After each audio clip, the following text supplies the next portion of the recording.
Peringatan Orang Kudus tanggal 23 Oktober, Santo Yohanes dari Capistrano.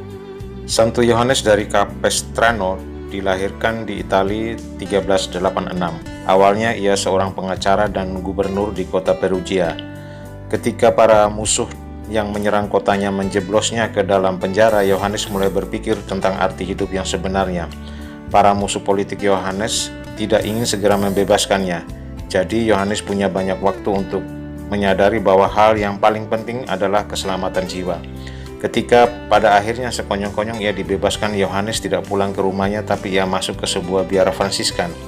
Usianya 30 tahun ketika itu. Bagi Yohanes yang sebelumnya adalah seorang pengacara dan gubernur, hidup sebagai seorang biawan miskin sungguh merupakan suatu tantangan yang berat. Ia harus mengorbankan kekayaan dan kebebasannya demi cintanya pada Yesus. Ia berusaha melakukan dengan segenap hati. Setelah ditabiskan menjadi imam, Yohanes diutus menjadi seorang pengkhotbah.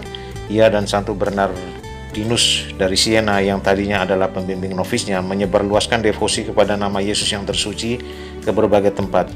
Yohanes berkhotbah menjelajahi Eropa selama 40 tahun. Semua orang yang mendengar khotbahnya tergerak hati untuk mengasihi serta melayani Yesus Kristus dengan lebih baik.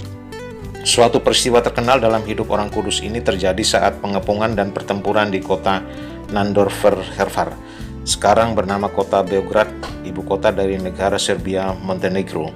Setelah kejatuhan kota Konstantinopel, Sultan Turki bertekad untuk maju terus menguasai Eropa serta membinasakan gereja Yesus. Sultan menyiapkan bala tentara yang sangat besar dan siap untuk bergerak menuju Eropa.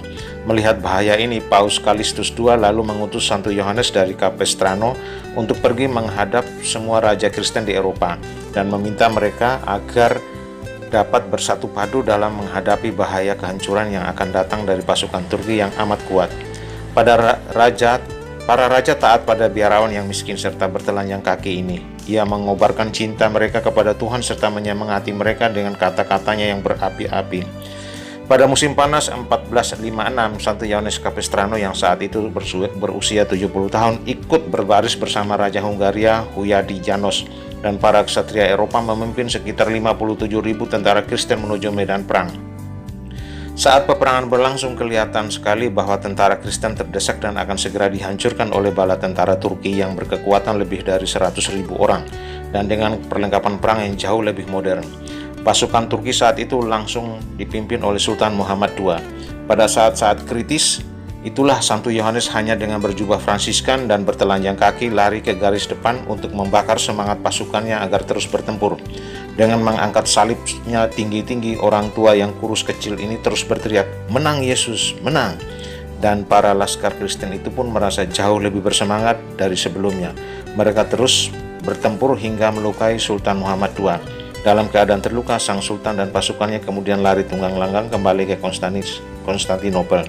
Santo Yohanes dari Capistrano meninggal beberapa bulan setelah kemenangan gemilang di Perang Beograd. Pasukan yang dipimpin berhasil menyelamatkan tentara Eropa dari serbuan pasukan Turki. Ia tutup usia pada tanggal 23 Oktober 1456 dan dinyatakan kudus pada tahun 1724. Santo Yohanes dari Capistrano, doakanlah kami. Amin.